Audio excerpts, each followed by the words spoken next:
Meet Otzi, or the Iceman, a natural mummy. He lived sometime between 3,350 and 3,105 BCE. He was discovered in 1991 in the Ostal Alps, near the borders of Austria and Italy. And yes, the nickname derives from the name of the mountain. Otzi is Europe's oldest known naturally mummified human. Otzi was 40-something when it happened. Science is awesome. We even know that he was left-handed and lactose intolerant. He was wearing shoes stuffed with grass and laced with aurochs leather. He also had a fur hat and carried a backpack with everything he needed to quickly make a fire.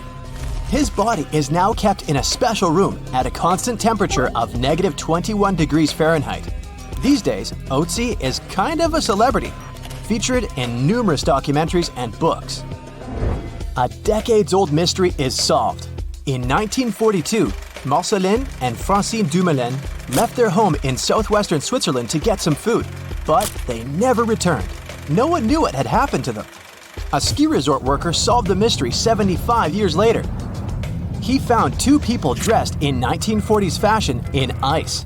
DNA tests revealed that they were the exact married couple. The couple had 7 children. After their parents' disappearance, the children never stopped looking for them.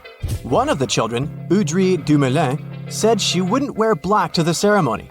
She thought that white would be more appropriate since it represented hope, which she never lost. I'll take you back to 2016, an ordinary summer day. A gold miner was traveling in search of gold in Canada. He spotted something in the melting ice. He got closer. A treasure greeted him. Well, a treasure for science. The miner found the oldest and most complete wolf mummy ever discovered in the world. This wolf was part of an ecosystem that no longer exists today. The local people named the 57,000-year-old pup Zur, meaning wolf in their language. Experts have been able to get a glimpse of what Zur's life was like thousands of years ago. They've discovered that she mainly ate fish and other seafood instead of large mammals. Previously, scientists assumed that Yukon wolves mainly fed on bison or musk oxen during the Ice Age. You're hiking Mont Blanc in the French Alps. You see a small metal box blinking at you from under the ice. You slowly approach it. Oh, it's full of jewelry worth $340,000. This is a real story. The person who found the box handed it to the police. It turned out that there were hundreds of diamonds, rubies, emeralds, and sapphires inside. The markings said, "Made in India." Police already knew there were 2 major incidents regarding Indian Airways around the area, but they dated back to 1950 and 1966. The box had been hidden under the ice for at least 5 decades. Experts couldn't identify the owner of the previous gems. They believed that the box belonged to a passenger who was going to New York to sell the jewels. Well, let's hope the buyer didn't make any prepayment. Every year, new stuff comes to the surface in the area when ice melts. For instance, newspapers with headlines from the time when Gandhi became India's prime minister. Climbers also routinely find luggage and other personal items there. Let's travel 39,000 years back in time. Meet Yucca, the woolly mammoth. Yucca is special because it's the best preserved mammoth ever found. Local tusk hunters discovered it in 2010. Yucca became a natural mummy thanks to the ice preserving it. Scientists made analyses that revealed that Yucca was a 6-year-old female mammoth. Now, how about some ice worms? Yes, those do exist. They live on glacial ice in Alaska, Washington, Oregon, and British Columbia. They spend their whole life on ice. You can see them on the surface of glaciers 2 times a day, in the evening and in the morning. They go up to feed on snow algae. Scientists call them a scientific paradox. When temperatures are low, any creature's bodily reactions slow down and energy levels drop. Cold-blooded creatures like worms become sluggish when it gets too cold. But the laws of nature don't seem to apply to ice worms. They thrive and are very active when it's freezing cold. But as glaciers are melting, ice worms' habitats disappear too. Ice worms can be up to 1 inch long and are black or blue in color. Fun fact, there are stories and songs about them. Supposedly, they give glaciers' ice their blue color, but it's just a myth. This horned lark is an Ice Age animal, not the cartoon, the actual one. Local fossil ivory hunters found this frozen lark in Siberia in 2018. Luckily, they notified experts about their discovery. After the examination, scientists found out that the bird had lived around 46,000 years ago. The most interesting thing is that the bird was in such good shape, considering that it had been under ice for millions of years. Experts say that the lark looked as if whatever had happened to it occurred just a few days ago. Turns out, the bird lived in the same era as other Ice Age animals, for example, mammoths. This book was lost for decades. It belonged to George Murray Levick, a surgeon and photographer. In 1910, he was on an expedition to Antarctica. Levick and his teammates spent months observing penguins, but they had to drop everything due to harsh weather conditions. Levick and his team were trapped in the area. They survived by digging a tight ice cave. Eventually, a ship managed to get to a nearby location and they were saved. But Levick left his notebook behind. It had lists of dates, subjects, and photographs he took at Cape Adare. Most pages of the book got dissolved, yet experts managed to save what was left of it. The notebook was published a century after it had been written. Look at this bone. It belongs to a scimitar cat. The bone was found in Klondike, Alaska. What makes it unique is that scientists managed to extract DNA from it. They found out it was a pre-Ice Age animal, more than 50,000 years old. Scientists used to assume there weren't any scimitar cats in the world, but this bone debunked previous theories. Plus, researchers found out that these cats had had natural hunting abilities, good eyesight, and endurance for long-distance running. At one point in the past, the number of animals the cats hunted started to decline, and ultimately, scimitar cats were outcompeted and eventually disappeared. Not just iceworms, but also viruses live in ice. Researchers revived 33 types of ancient viruses, which had been frozen 15,000 years ago. 28 of them were unknown to science. It might sound a bit scary, but scientists say that these viruses are unlikely to harm people. You can put your doomsday pack aside. Before, viruses even older than these ones were revived without any problems. For instance, in 2014, scientists found a virus that was around 30,000 years old in, guess where? Yes, Siberia. But microbes that can cause problems do concern scientists. For example, after a heat wave in 1941, bacteria got out of a frozen reindeer carcass trapped under Siberian permafrost. Several people living in a nearby village were hospitalized because of the effects of the virus. Who knows what other viruses can be trapped in older permafrost layers? Well, let's hope they remain where they are. Fingers crossed. Bonus: in the 1960s, an underground facility was built in Denmark. The details of the project were first revealed only in 1995. When the facility was decommissioned in 1967, its infrastructure and waste were left untouched. Authorities probably thought that the facility would be forever entombed by snow and ice. But studies claim otherwise. When the ice melts, the camp will reappear, and so will everything in it. Let's hope nothing unpleasant comes to the surface. In 2011, scientists from Chile found a weird-looking fossil in Antarctica that looked like a squashed football. Almost 10 years later, the rock just sat on a shelf in Chile's National Museum of Natural History with no specific label. It went by The Thing in the museum because it looked like something from a science fiction movie. When the scientists finally got their hands on the strange fossil, it turned out it was actually a giant softshell egg from around 66 million years ago. This one is more than 11 inches long and 7 inches wide. A regular chicken egg is just 2.5 inches long, and an ostrich egg is almost 6 inches long for comparison. So, The Thing won the title of the biggest softshell egg ever found and the second largest egg of any animal we know of. The only bigger egg that was ever found was that of the extinct Madagascan elephant bird, which is also 1.5 times as tall as Michael Jordan. The bird, not the egg.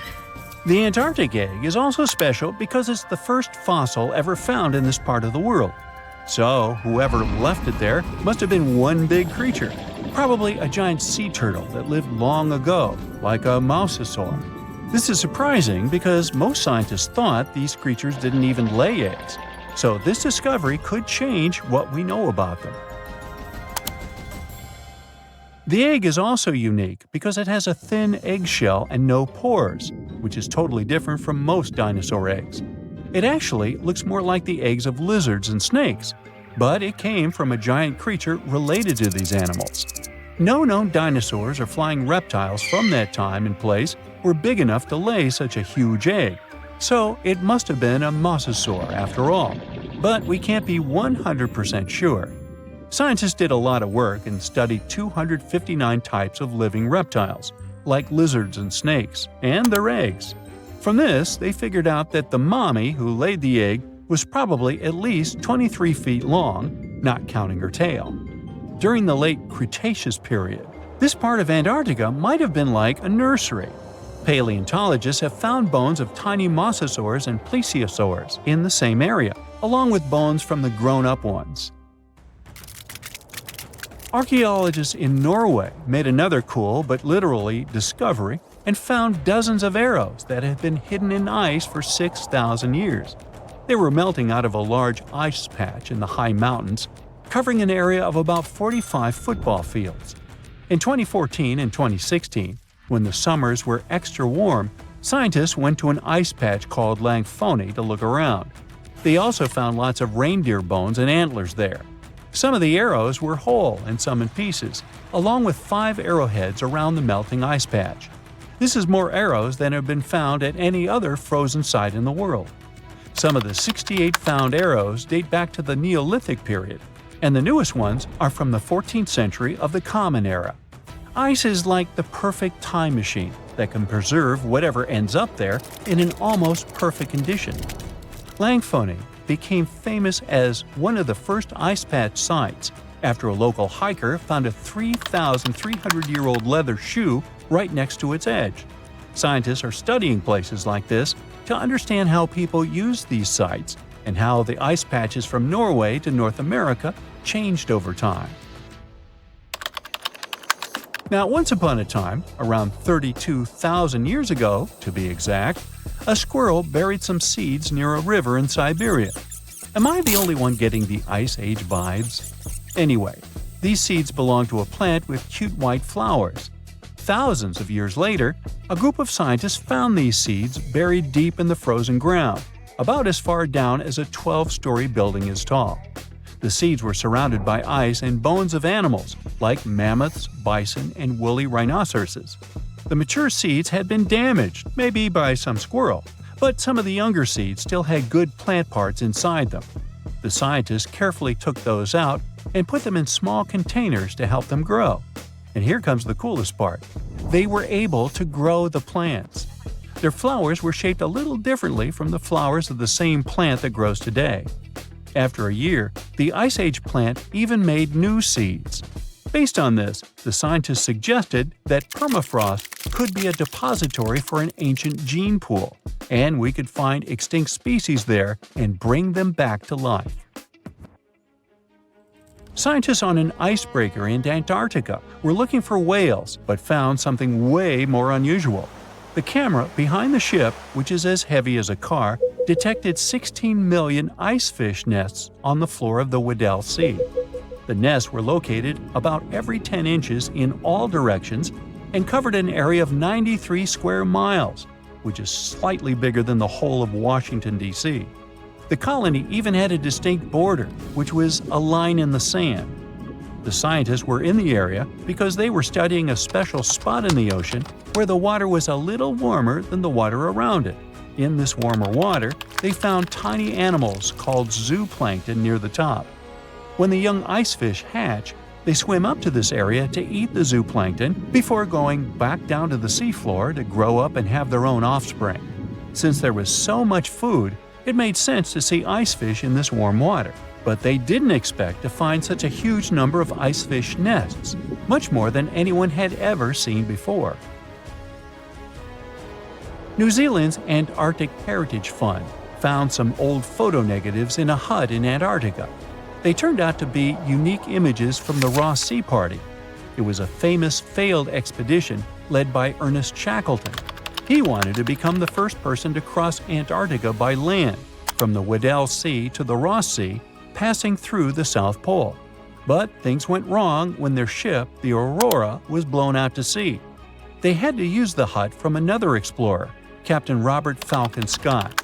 His goal was to be the first person to reach the North Pole, but sadly, he didn't succeed either. The negatives were made of cellulose nitrate and were found stuck together in the small box. The Trust took the negatives back to New Zealand, where they carefully separated them and discovered 22 hidden images. Many of the photos were damaged, but the Trust could still recognize some familiar places around McMurdo Sound, a well-known area in Antarctica. No one knows for sure who took the pictures. In December 2021, some scientists noticed a strange mark on the Larsen Ice Shelf, a giant sheet of ice off the eastern coast of Antarctica. They thought it might be a river flowing under the ice, so they drilled down over 1,600 feet to check it out. They expected to find water, but they didn't expect to see that the water was full of fast-moving creatures called amphipods. The scientists also found that the water in the underground river had unusual layers of currents moving in different directions, which they still don't fully understand. Another surprising thing happened during their research. On December 20th of the same year, a volcano erupted far away in Tonga, and the pressure waves from the eruption were detected all the way down in the ice river in Antarctica. It shows how everything on our planet is connected, even in the most distant places. Do you know that NASA explores not only stars, planets, galaxies, or black holes? Hard to believe, but yes. The agency also works on discoveries here on our home planet Earth. So what has NASA recently discovered? Is there life under the ice? While they were analyzing data recently, they discovered something unbelievable hiding under Antarctica's ice. And this discovery not only changes everything we know about the whole water system of the Earth, but it may also help with research about life in space.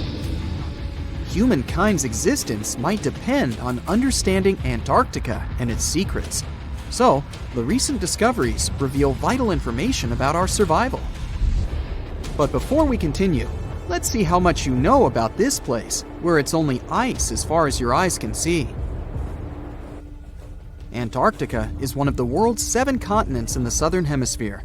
It's the 5th largest continent in terms of total area, and that means it's almost twice the size of Australia. Want to see real meteorites? Go to Antarctica. Due to its dry climate, Antarctica is one of the best places to observe space. But what's even greater is that you can find meteorites on the white surface of the continent. Scientists have already plucked about 45,000 meteorites from the ice, and they think they can see another 300,000. Since there aren't many terrestrial rocks there, it's easy for them to spot them, thanks to their dark color. Antarctica's dry desert environment also helps preserve them, even the ones that fell to Earth more than 1 million years ago. And can you imagine any volcanic activity in Antarctica? It's hard.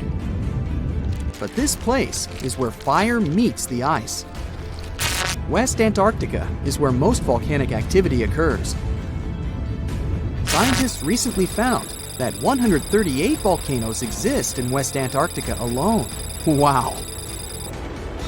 You would think that Antarctica is always cold, but no.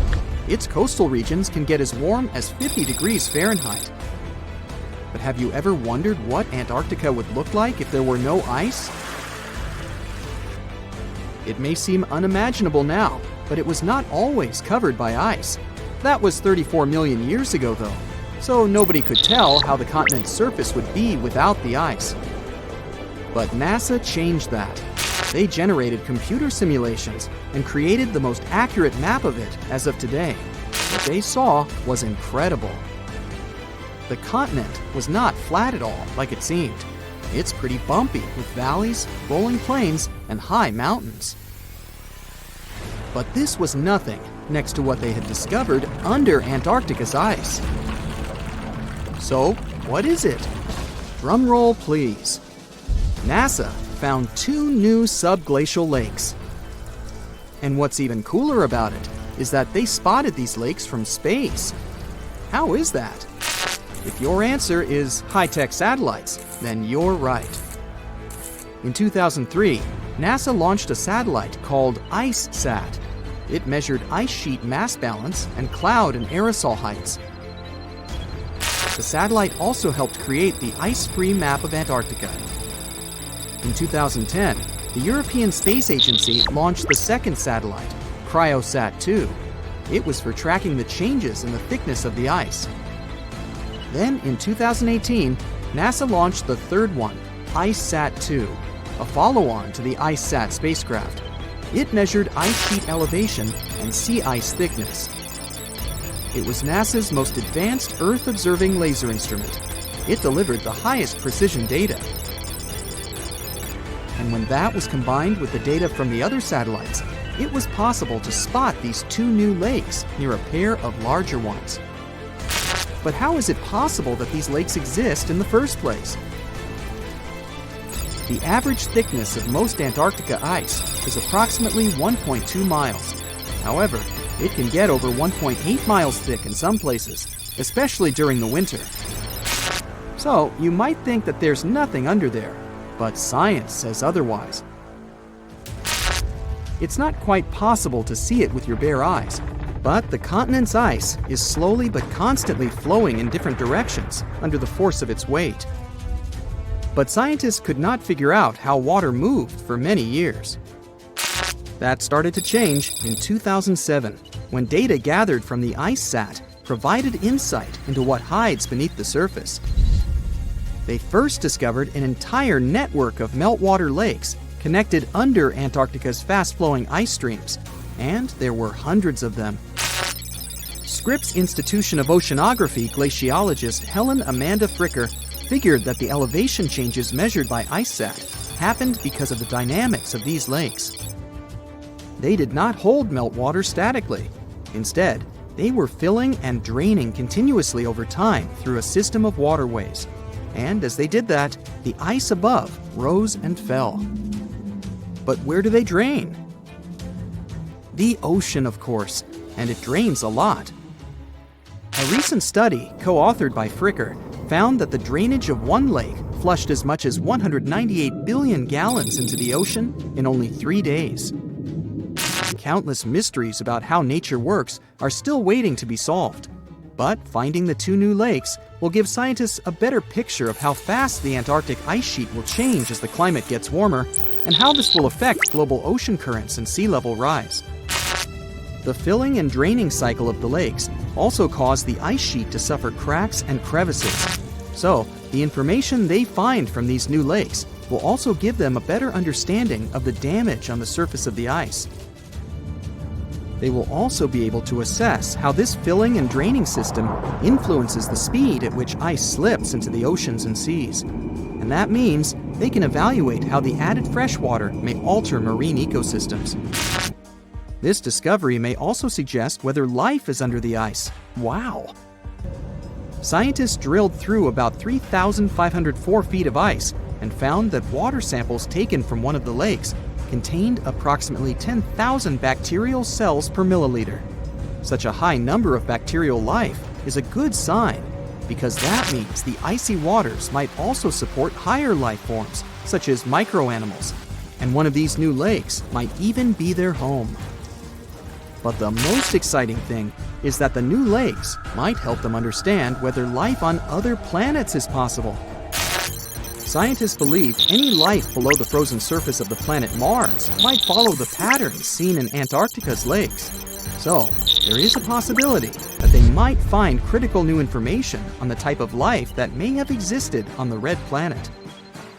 You wouldn't want to be there during the winter, though.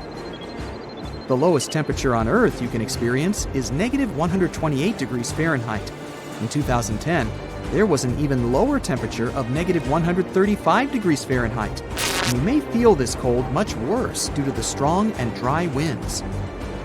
Did you know that the size of the ice surface on Antarctica also changes throughout the year? It's about 1.2 million square miles during the summer, but when it's winter, it grows to 7.3 million square miles. Yet, despite the change, it remains the largest piece of ice on Earth. Sorry, Arctic, you lose. Do you know these cute little penguins? Consider these animals the locals because there is no native population in Antarctica. It's a no man's land because no single country owns it. But do you know who really owns it? 5 different species of penguins, seals, and killer whales. Ha ha. Despite the continent's harsh conditions, you can visit it as a tourist for fishing and research purposes. Around 5,000 people reside on the continent during summer at research stations. But when winter comes, the number naturally drops down to 1,000. Antarctica's ice blanket makes up 70% of the world's freshwater reserves. Imagine what would happen if it melted. The global sea levels would be raised by almost 200 feet. We've all dreamed of visiting the Arctic and witnessing the natural wonders of polar bears frolicking on ice floes or the aurora borealis dancing across the sky. Well, sorry to break it to you, but you won't find any tourists flocking to Antarctica anytime soon. Why, you may ask? Let's dive into it. First off, where is Antarctica? It's located in the southern hemisphere, specifically at the South Pole. The Southern Ocean surrounds it, and most of the continent is covered by ice, making it one of the most remote and frigid places on Earth. Now, have you ever met someone who's visited Antarctica? Probably not. It's one of the least visited places on the planet, and only a handful of lucky explorers have seen its interior, which is mostly made up of glaciers and ice fields. But trust me when I say the wildlife and scenery are out of this world. Why shouldn't you travel to Antarctica? Well, for starters, the environment is incredibly fragile and can be easily damaged. Plus, there are no native human populations on the continent, so your travels would essentially be like visiting an uninhabited island. And let's not forget that it's also one of the most expensive destinations to travel to. Despite all that, Antarctica is not exactly guarded like a fortress, but there is an international agreement called the Antarctic Treaty. This treaty was negotiated to prevent any unwanted activity on the continent and bans some forms of testing done there by member states. But the primary reason we can't just waltz into Antarctica is that it has a delicate ecosystem that needs protection. The treaty states that Antarctica should be used for peaceful purposes only and should be free from any human activity that could harm the environment. Scientists are still learning about the continent's unique ecosystem, and our activity and machines could disrupt the delicate balance that exists there. If you're still itching to go to Antarctica, getting permission isn't exactly a walk in the park. U.S. citizens, for example, need to complete a special form and send it to the Office of Ocean and Polar Affairs. And once you're there, you'll need to follow some strict guidelines to protect the environment, like not disturbing any wildlife or taking souvenirs like rocks, plants, or animals. Now, technically, can you live in Antarctica? While there are no laws banning people from living there permanently, it's a very inhospitable environment and unsuitable for human habitation. Temperatures can reach -76 degrees Fahrenheit and below, making it nearly impossible for anyone to survive without the proper equipment and experience. Plus, the nearest piece of land is over 1,000 miles away, making any inhabitants completely cut off from the rest of the world. Who knows? Maybe one day we'll get the chance to visit this unique and fascinating continent. But until then, let's admire it from afar. Let's now talk a bit about the discovery of Antarctica. Unlike other places that were already inhabited, Antarctica never had a native human population. Ancient Greek philosophers had an idea about the continent and called it Antarctos, meaning opposite the bear. The bears it refers to are not the polar ones though, but rather the Great and Little Bear constellations, which are only observable in the northern hemisphere. As a result, the term signifies the opposite of the land of the bear. Whaling and sealing voyages in the late 1700s and early 1800s would venture further south when rounding Cape Horn at the tip of South America. It was known that going further south often meant stronger winds, but also the risk of hitting floating ice of all sizes and of winds and seas that could prove dangerous to the ship and crew. Captain James Cook was the first to cross the Antarctic Circle on January 17, 1773, in the Ross Sea region. he reached a point further north a year later, and though he didn't sight land, he came to within 50 miles and saw deposits of rock held in icebergs, indicating that a more southerly land existed. The first sighting of Antarctica is widely acknowledged to have taken place in January of 1820, during the voyage of two ships under the command of Captain Fabian Gottlieb von Bellingshausen, as part of a 2-year exploratory expedition around the world to discover new lands. The captain's ships were the first to have crossed the Antarctic Circle since Cook. The first undisputed landing on Antarctica didn't happen until much later, on January 24, 1895, at Cape Adare during the whaling voyage of the ship Antarctic, led by Henrik Bull. A small boat with 6 or possibly 7 men on board rowed ashore during calm conditions. You might not believe it, but Antarctica is actually a desert. With all that ice, you'd think it'd be like a winter wonderland with snowball fights and hot cocoa all day long. When we think of deserts, we picture camels and cacti and people struggling to find water. But in Antarctica, it's a whole different story. The struggle isn't to find water, it's to find anything that's not covered in ice. And the average rainfall has been just over 0.4 inches in the past 30 years. That's like a few drops of rain compared to what we're used to. So technically, it's not the dunes or sizzling heat that makes a desert, well, a desert. It's the lack of precipitation. But don't worry, if you ever find yourself lost in Antarctica, you won't have to worry about getting thirsty. Just make sure you bring a jacket and some mittens, because it's cold enough to make you into a popsicle. Not only is Antarctica one of the driest places on Earth, but it's also the coldest, the windiest, and the highest. Talk about overachieving. The penguins and scientists down in Antarctica have at times found themselves in a bit of a pickle when it comes to time. You see, unlike the rest of us on this big blue planet, there is no Antarctica time zone. All the lines of longitude meet at a single point at the South Pole, making it a bit of a head-scratcher when trying to figure out what time it is. Now, you might be thinking, but how do the scientists and researchers keep track of time down there? Good question. They typically stick to the time zone of the country they departed from. However, with stations from all over the world on the Antarctic Peninsula, things can get a little wacky. Imagine trying to coordinate with your neighboring countries without accidentally waking them up in the middle of the night. You might think that not much could survive in a place where the temperature is extremely cold, the sun barely shows up, and the wind could blow you away faster than a tumbleweed. Well, as in many places on Earth, life found a way in Antarctica too. Believe it or not, this frozen continent is buzzing with activity.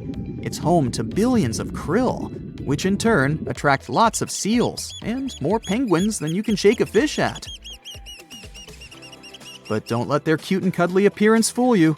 Penguins are the ultimate swimmers, with streamlined bodies that would make Olympic medal winners jealous. They come ashore to breed and chill, but their real talent is stealing pebbles from each other and forming mathematically precise huddles to stay warm. Antarctica is also home to the largest species of penguin on Earth. It's called the emperor penguin. Sure, these creatures are flightless birds, but that doesn't mean they can't jump. In fact, some of them can leap up to 120 inches.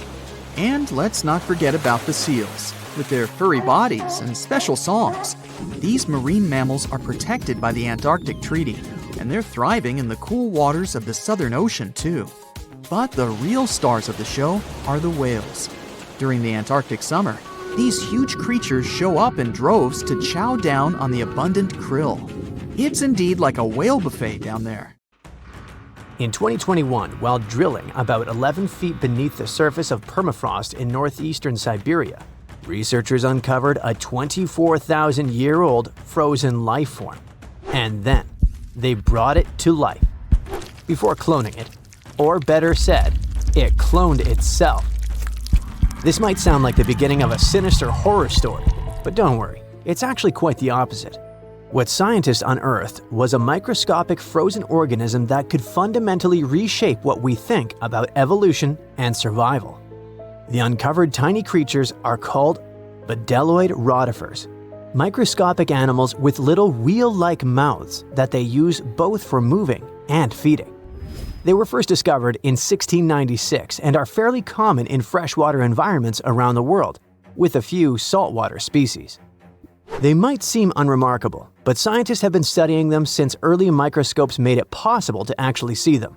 Because even though there are only a few dozen microns wide, they're surprisingly complex, with brains, guts, muscles, and reproductive systems. Could it be that within that complexity lies the secret to ultimate resilience, maybe even for us humans? Let's break it down. These creatures are extremophiles. That means they can survive being completely drained of water at any point in their life cycle, then lie dormant until rehydrated. But that's not all. They can also persevere through some of the harshest conditions on Earth, or in outer space, or even being stuck in the Siberian permafrost wasteland for tens of thousands of years. This is possible because they can enter cryptobiosis, a condition where organisms pause their metabolism and become nearly inactive. It may sound sciencey, but actually, some of the everyday products we eat are stored in a fridge thanks to this phenomenon. Take yeast, for example. Live yeast cells are surrounded by a protective layer made of dead cells and some nutrients. You can keep yeast at room temperature, but if cryptobiosis comes into play, in the form of your fridge or freezer, it stores much better and longer. During cryptobiosis, rotifers accumulate protective compounds like chaperone proteins, which help them repair and recover once favorable conditions return. Chaperone proteins are like tiny bodyguards. Their job is to keep other proteins in the cell from falling apart under pressure.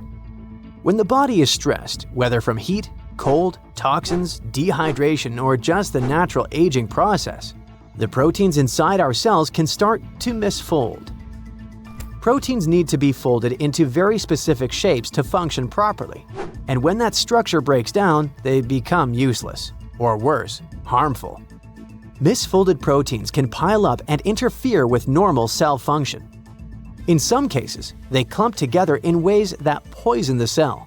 This kind of damage is even linked to serious health conditions. So, if rotifers have developed powerful proteins that prevent cellular chaos even under extreme conditions, could we use them to protect human cells from diseases and aging?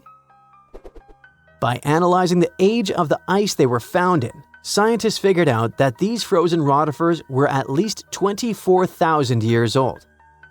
That's a huge leap from earlier studies, which showed they could survive frozen for only about 10 years.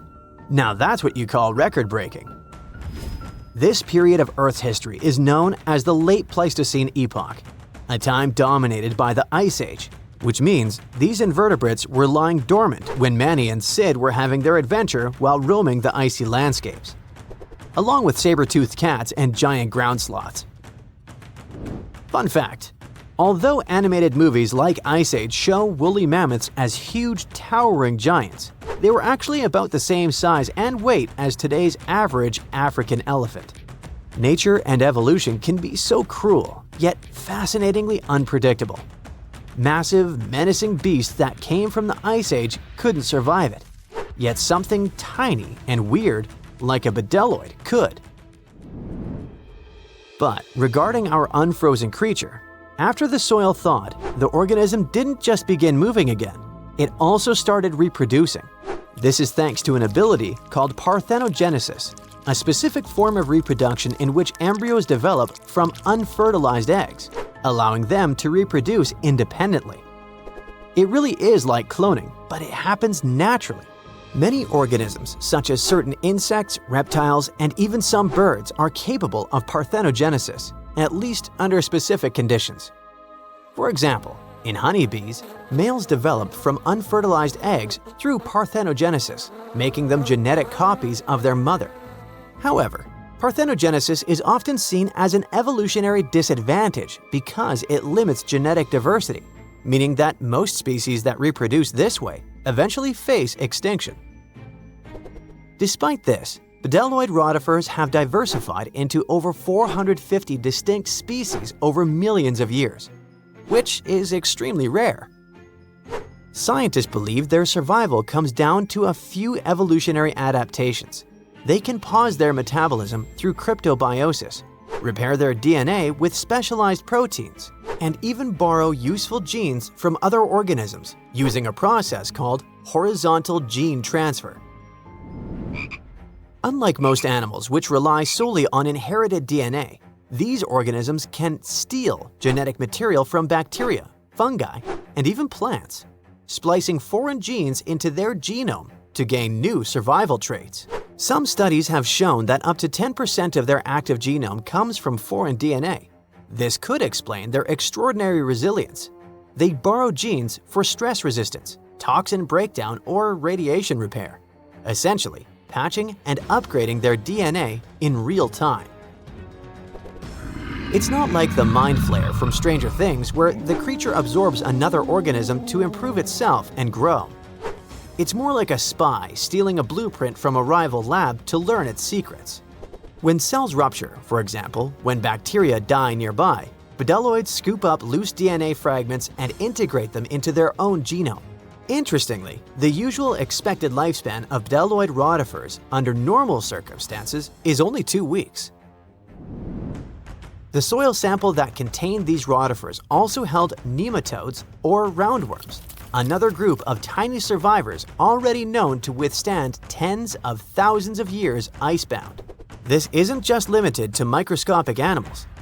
Researchers have successfully regrown Antarctic moss and entire Campion plants from seeds and samples frozen for hundreds or even thousands of years. In 2016, a team of Japanese scientists brought tardigrades, or simply water bears, back to life after 30 years in cryptobiosis. Tardigrades are even more impressive because they can live in a suspended state for up to 30 years, without food or water, and with temperature swings from deep freeze to 300 degrees Fahrenheit. These guys can also endure crushing deep-sea pressures, vacuum, microgravity, and intense radiation of space. Remember when we said earlier that these species can survive the harshest conditions on Earth and beyond? It wasn't an exaggeration, and now you understand why. And it's exactly why NASA and its partners sent water bears and bdelloid rotifers into orbit. They've even been aboard the ISS, helping scientists understand how these animals handle microgravity, radiation, and stress. Not only that, but in 2007, the European Space Agency launched a bunch of tardigrades into low Earth orbit, completely exposed. No suit, no shield, floating in a vacuum. They were blasted by cosmic radiation, UV light 1,000 times stronger than what hits Earth's surface, and temperatures near absolute zero. And when they came back, most of them woke up and reproduced despite the harsh conditions they were exposed to. This ties into an old theory called panspermia, the idea that life didn't originate on Earth but arrived here, locked in space dust or trapped inside a meteorite. Before, maybe it sounded like a fringe science, but when organisms can brush off cosmic radiation, then it doesn't seem so far-fetched, does it? What about humans? Does this mean we now fully understand the way hibernation works and are close to putting humans in this state?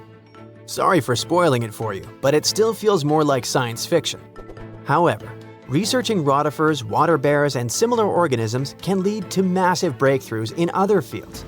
Their resilience might be a blueprint for medicine, for reshaping what it means to age, maybe even to pause life itself, or extend it. We're talking real, practical innovations, from better preservation of human organs for transplantation to drugs that slow aging at the cellular level. And yes, maybe even cryogenic hibernation, long enough to make interstellar travel possible. We're in Siberia. It's so cold here that freezing gusts of wind are burning your face. All that white snow seems to be blinding you. This place resembles Antarctica because of the permafrost. Recently, a group of scientists researched one of the local rivers. With the help of a drilling rig, they extracted several samples of frozen soil. The scientists were shocked to find living creatures inside the ice. Later in the laboratory, they realized that the creatures were microscopic multi-celled organisms known as bdelloid rotifers. These creatures looked like little worms. Scientists knew that these worms could live in frozen conditions for up to 10 years. But the age of the rotifers found in the ice was about 24,000 years. And after defrosting, they began to reproduce, as if they had been sleeping for several hours, not thousands of years. Further analysis showed that these organisms could stay frozen for hundreds of thousands of years. The rotifers might have lived during the time when people didn't invent the wheel yet. And this isn't their only superpower. Bdelloid rotifers are among the most radioactively resistant animals on Earth. They can survive in places where there's no oxygen and water. They can also stay alive in areas with high acidity and can live without food and water for a long time. By the way, these are not the only creatures that are known for living for thousands of years. Particular types of moss and some microorganisms are also almost immortal. Nematodes, also called roundworms, are some of the most adaptive varieties of worms in the world. Imagine the Eiffel Tower standing tall and proud. And now, let's make it 10 times higher and place it underground. Exactly at this depth, many thousands of feet under the surface, scientists discovered these creatures. There's no sunlight and almost no air in this place. And since it's much closer to Earth's core than the surface of our planet, the temperature here is higher than in the middle of the hottest desert. Millions of tons of soil above create insane pressure. But all this couldn't prevent life from developing here. When roundworms run out of air, food, or when the temperature becomes too high, they get into a unique state of stasis, or deep hibernation. In this mode, the worm's metabolism slows down, and almost all the processes in their bodies stop. The creatures can sleep for a very long time and only wake up when the environment becomes more livable. By the way, you don't have to go so deep underground to find these creatures. Nematodes are found all over the world. They can live in hot springs, deserts, high in the mountains, among the harsh ices of Antarctica, or inside animals and humans. Our next invulnerable creatures are tardigrades, also known as water bears. These are microscopic, eight-legged invertebrates closely related to arthropods. It's impossible to see them with the unaided eye. But a conventional microscope will allow you to see tardigrades in detail. They look like minuscule bears. They're called water bears because they need a thin layer of water around their bodies at all times. It's necessary to prevent dehydration. Tardigrades have been found in all kinds of environments, from ocean depths to sand dunes. They're incredibly robust thanks to their unique organism structure. Yeah, they look soft, but their body is covered with a tough cuticle. This coating resembles the exoskeletons of grasshoppers, mantises, and many other insects. Water bears shed their old layer of the cuticle when they need to grow. Each of their 8 legs has 4 to 6 claws, which helps them cling to any surface. The bears can survive at a temperature that's almost 3 times as cold as the temperature in the ice of Antarctica. Heat doesn't harm them either. They have been proved to survive at the temperature that makes water boil. Also, water bears are not afraid of radiation and high pressure. In the depths of the ocean, pressure can destroy alloys of the strongest metals, but these creatures can withstand pressures 6 times greater. But the coolest thing is that they can live in the vacuum of space. Our planet has a magnetic field. This is a shield that protects us from solar radiation. Tardigrades don't need this protection. They can go into near-Earth orbit and come back unharmed, all thanks to a protein protecting their DNA from ionizing radiation. Like other immortal organisms, water bears can fall into a state of cryptobiosis. Tardigrades pull their head and legs inside their bodies and fall asleep. If the surrounding conditions suggest freezing, drying out, or experiencing a lack of oxygen, they will remain in this barrel form until the situation improves. So those are microscopic organisms and microbes that can only be seen through a microscope. But how about something bigger? Meet ironclad beetles. They live in the southwestern US and Mexico. These insects cannot survive high temperatures, live without oxygen, or in conditions of increased radiation. But their shells are so tough that they can only be pierced with a drill or hammer. Their durable exoskeletons are made of a special substance, chitin. It can also be found in the armor of crabs or shrimp. And still, the chitin of the ironclad beetle is so durable that it allows this creature to withstand the impact of a car moving at high speed. In times of danger, they can hide their whiskers and strong legs in special recesses in their shell. Other animals can't bite through the armor, so they spit the beetle out and leave to look for lunch somewhere else. As soon as the danger disappears, the bug stretches out its legs again and goes about its business. Also, the armor saves the beetles from dehydration, which is very useful in hot areas of Mexico and the southwestern US. Inside the exoskeleton, they can store moisture. In other words, these bugs can absorb water whenever they find it and transport this liquid inside themselves. The next creatures are incredibly fragile, but they know how to survive in places where almost no other animals can live. We're going to the southeast of Romania, near the Black Sea. Here, on a desolate wide plain, you can notice a pit. This is a mine leading deep underground.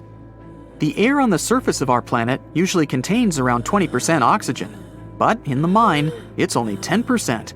Inside the cave, the air also has an increased content of hydrogen sulfide and carbon dioxide. People can't breathe there without an oxygen tank. We can probably say that the water and air there are poisoned. Almost no animals would be able to survive here. Still, 48 species of living organisms have been found in this cave. 33 of them are newly discovered species. And they aren't the only microbes or bacteria that can't be seen without a microscope. Something bigger lives here. Strange white snails crawl over the walls of the mines. Transparent shrimp and a bunch of unknown kind of leeches swim in the water. White centipedes with huge whiskers and creepy white spiders run on the ground. And they all have been growing here for almost 5 million years. You might notice a water scorpion and another unidentified species of this animal. It doesn't look like its relatives living in hot sands or tropical forests. No living creature here looks ordinary at all. All animals are either white or transparent. They have no eyes, but are equipped with long paws and antennae whiskers that help them navigate in this dark space. The deeper you go into the cave, the less oxygen the air contains. But the number of living organisms is increasing. The air is filled with methane and carbon dioxide. All the inhabitants of this cave have never seen the light of the sun and have never gone out of the darkness. It seems impossible to survive in such conditions where plants don't produce oxygen. The answer to the question of their survival is hidden in a small lake. The surface of the water is covered with strange foam. If you look closely, you can see that this white substance is alive. It resembles soft, wet paper that is easy to tear. The thing is billions of living organisms, bacteria called autotrophs. There's much more carbon dioxide in the cave than there is outside, and these bacteria, like plants, absorb it. But they don't do this with the help of photosynthesis, which means they don't need sunlight. They use water for chemosynthesis. What these bacteria secrete is food for other bacteria, and these other bacteria are food for bigger creatures. A unique food cycle that you can't find anywhere else on the planet only exists here. So what comes to your mind when you hear the word Antarctica? Most likely, cold, snow, ice, and penguins. Yet, this is one of the least explored regions in the world that hides many strange and unique things. Check them out. You don't have to go to Antarctica to see this weird thing. All you need to do is open Google Earth and move to one of the southernmost islands of Antarctica, King George Island. Recently, internet users have noticed a large and pretty strange cave entrance there. Where does this wide, dark passage lead? People started making suggestions. It's the entrance to a secret base or some laboratory. This is the part of the spaceship that crashed there thousands of years ago. This is the door to the ancient city of Antarctica. Perhaps there's a giant rock mountain with an ancient cave beneath all this snow and ice. Well, there's some ideas. Users have calculated the approximate dimensions of this cave. It might be about 74 feet high and 250 feet wide. You could hide a Boeing passenger jet in there. Nature probably created this entrance. This is a logical explanation, but there are two strange factors. First, take a look at the foot of the mountain. It seems that there are steps there. They're dark in color, as if they're made of stone, And if you look closely, you can notice something similar to human footprints. Has anyone entered this cave? Or maybe someone is still living there now. The second oddity is the disappearance of the mysterious finding. For the first time, people noticed it in a Google Maps snap in 2007. Then the entrance disappeared. Then it reappeared a few years later. After that, it vanished. And in 2022, people saw it again. Perhaps old snow melts, a new layer falls, and then the wind blows it away and the cycle repeats. But the alleged steps leading deep into the cave make one doubt the natural origin of this tunnel. You can easily find the coordinates on the internet and visit the cave via Google Earth. You might see something there and tell the world. There's another strange thing people discovered with the help of Google Earth. In 2020, one user found a strange object that looked like a giant ship 100 miles off the coast of Antarctica. It was covered with ice and snow and lying on its side. It looked like a cruise ship. You could notice the windows, the deck, and the bridge. But not all people agreed with this. Some claimed it was a spaceship. Others said it was some kind of secret building. The user who first noticed the ship stated that its size was about 400 feet, which is the perfect length for a passenger vessel. But what is this ship doing in such a remote place in the middle of a glacier? How did it get here? Who was its captain? No one has found the answers to these questions yet. In 2016, people using Google Earth discovered a photo of an unknown sea monster floating off the coast of Antarctica. This creature resembled a giant squid with a length of about 200 feet. This is slightly shorter than 3 train cars. Just imagine this kraken swimming in Antarctica's dark, icy waters and dragging to the bottom everything it meets on its way. Maybe it's the great and terrible Chulu, or one of its offspring. You will quickly notice this blood-red waterfall among Antarctica's endless, dazzling white landscapes. Don't worry, it's not blood. For many centuries, the waterfall has been painting snow in a bright red color. The stream flows straight out of a white iceberg. Let's look inside and find out what's happening there. Millions of years ago, there was a small crystal-clear pond, but then a glacier formed around it. A thick layer of ice and snow blocks sunlight, heat, and oxygen access. For millennia, the reservoir remained in this cold vacuum. But at one point, the water made a hole in the icy wall and broke out. When this salty water comes into contact with oxygen, it immediately turns scarlet or rusty. Antarctica is the only place where you can find such a unique natural phenomenon. One of the driest places on Earth is located in Antarctica. It's one of the most lifeless deserts in the world, the McMurdo Dry Valleys. In this desert, you won't see the scorching sun, hot sand, and cacti. A desert means a place with a lack of precipitation and life. The McMurdo Dry Valleys meet these parameters. But this place is also unique for Antarctica, since you won't find glaciers there. Despite the frost, ice can't form in the desert because it hasn't rained for millions of years there. It also never snows. A strong wind coming from the mountains reaches speeds up to 200 miles per hour. It would be difficult for you to stay on your feet there. The wind is filled with moisture. It heats up and evaporates all the liquid and snow in the desert because of its high speed. Only dry air reaches the ground. But you can find several lakes there. They don't freeze, only thanks to the high concentration of salt. The water is so salty that large life forms can't develop there. But scientists have found microscopic organisms near the lakes. 20 million years ago, Antarctica was filled with swamps, trees, and swarming with insects and animals. But now, it resembles the surface of Mars, literally. Scientists and astronauts are exploring such regions as the McMurdo Dry Valleys, since the natural conditions there are similar to those on the Red Planet. So, before you go to Mars, you can practice living in similar places on Earth. Also, scientists discovered an underwater world in the Antarctic filled with hundreds of amphipods, crustacean animals similar to shrimp. Wait a minute, it happened in the Antarctic? But the McMurdo Dry Valleys are located in Antarctica. Well, the words are very similar, but what is the difference? Oh, and don't forget the Arctic. The Antarctic is the region in the southernmost part of Earth that houses the continent of Antarctica, and the Arctic is another land altogether. They have the same natural conditions, frost, ice, and snow, but they're located in different parts of the planet. The Arctic is at the North Pole, Antarctica is at the South Pole. Now, back to the discovery. Scientists put forward theories that the ice of the Antarctic hides a vast network of freshwater rivers and lakes, and in 2022, they found a new ecosystem. Researchers explored the Antarctic Ross Ice Shelf and its underwater rivers. This is a massive piece of ice floating in the ocean. A team from New Zealand used a special drilling rig equipped with a hot water supply to drill a hole 1,640 feet deep. That's more than the height of the Empire State Building. Then, they lowered some video cameras and saw thousands of crustaceans swimming in different directions. So it seems they're very unorganized. In the waters of the Antarctic, you can also meet some of the scariest creatures on the planet.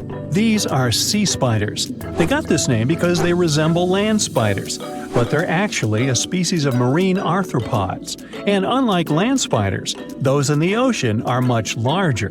They look like 8 strong legs without a body. One such spider can be a dinner plate in width. Some of them have no eyes and have proboscises instead of jaws. Sea spiders are poorly studied because they live in deep, cold waters. Antarctica hides many little-known animals. There are long tunnels in its glaciers leading to scary darkness. On this cold continent, people have found the remains of giant dinosaurs and other ancient creatures, such as the ancestors of modern ducks. Many underground rivers and lakes hide unexplored wildlife. Even the ice here can be weird. Take a look at these striped icebergs. They have blue, black, green, and turquoise shapes. The color depends on the conditions of the water during freezing. For example, green lines appear because of algae. Blue ones form when the water freezes too quickly. Okay, I'm freezing. Time to go thaw somewhere warmer. Hawaii. Yeah. You turn on the tap in the bathroom and rinse your face with warm water. After a few seconds, a loud grinding noise comes from the water pipes. In the next second, pieces of ice fall into your hands. You jump up in surprise and hear a neighbor screaming behind the wall. He's probably taking a shower. You pull the handle, but the water doesn't flow. Then you notice a thick layer of ice sticks out of the tap. It looks like an icicle.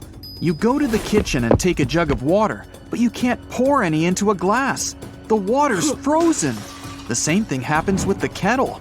You can hear the pipes roaring. All the water in the city has frozen, and this has led to a water supply collapse. The water's flowing freely through the winding pipes. It's going up, down, and to the sides through a complex sewer system. Then, it turns into ice and expands. Plastic and metal pipes can't stand it. They pop and tear apart. If the water becomes liquid again, the city will be instantly flooded. All sewage water will accumulate underground and rise. But now, the water has frozen for a few seconds, so millions of tons of ice lie under the streets. This is happening all over the world, and no one knows the reason for it. Even in the tropical jungles of the Amazon and in the African savannas, all lakes, rivers, and ponds have frozen despite the high air temperature. The huge amount of ice lowers the temperature of the entire planet. It gets cooler in the parched deserts, and it gets even colder in the north. You turn on the kettle to melt the water, but it doesn't work. A hydroelectric power plant that feeds the city has broken down and disconnected people from electricity. You go outside and see scared people who can't take a sip from frozen bottles. The city fountain has turned into an ice sculpture. The lake in the park is an ice rink where you can play hockey. You're shivering because it has quickly become cold outside. Several people make a bonfire in the city square and put bottles next to it. This helps to melt the water. You decide to warm up by the fire and watch the news on your phone. All the waterfalls on the planet look like they're frozen in time. Right now, the ships sailing in the seas and oceans are stuck. To get to the shore, people need to hollow out thousands of miles of ice. This is impossible, so helicopters with rescuers fly to their side to save the sailors. A small piece of ice falls on the screen of your phone and leaves a scratch. An icy rain begins. Drops of various shapes and sizes fall to the ground and break like glass. All the people are hiding under their roofs. All the animals are running under the trees. Icy rain hits the ground, scratches cars, breaks windows. When it ends, a collapse begins. Sharp ice floes crunch under your feet. Cars can't drive normally. Traffic jams form on the roads. At the moment when the water froze, many surfers were catching waves on the coast of many countries. Here's one of them rowing to a big wave, standing on the surfboard. The wave rises, twists, and freezes. At a huge speed, the surfer slides on the ice and falls. He looks at the frozen ocean and goes home to put on his skates. Fishing has stopped all over the world. To catch a fish, you need to drill the ice and carefully remove the frozen fish. All the sea creatures are alive. They're simply in cryogenic sleep. Every day, rescuers pull out people stuck in the ice. Imagine you're swimming and everything around you freezes. You can't move. It's nearly impossible to breathe. Your head is now covered with an ice crust. All you can do is scream and move your face muscles. You spend hours calling for help and waiting for rescuers to take you out from the ice. Cargo transportation on huge ships has stopped. Import and export of various goods and natural resources are impossible now. This causes a shortage of fuel in some countries, since oil can't be delivered quickly by ship. Other countries don't get enough vegetables and fruits. This causes high prices for many things, and the world's economy becomes unstable. People buy up all the home heaters to melt water in bottles. The water supply is broken, and everybody goes outside with buckets to collect pieces of icy rain falling from the sky. At home, they melt liquid in iron buckets. This is impossible in your city, since the work of the hydroelectric power station still isn't restored. You and other residents create bonfires right on the streets to melt ice. Meanwhile, a real catastrophe is going on in the seas and oceans. Seaweed and phytoplankton absorb carbon dioxide and release oxygen. More than 50% of the fresh air on Earth is provided thanks to this process. Now, everything is frozen and oxygen production is suspended. After a few months, people will begin to notice that they have breathing problems. More and more carbon dioxide is accumulating in the atmosphere. Because of this, the blue sky turns gray. The rain doesn't feed the forests and jungles anymore. It destroys them.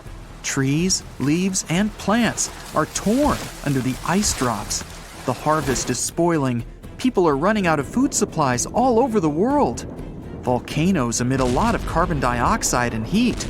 It can thaw all the frozen water, but it'll take millions of years. The Earth's temperature has dropped, which slows down the melting. Only on the coasts of the southern countries does the ice slowly begin to melt. But this is not enough to save the planet from disaster. The most destructive processes occur not on the water, but on the land. Cities located at the foot of the hills and mountain villages are being evacuated.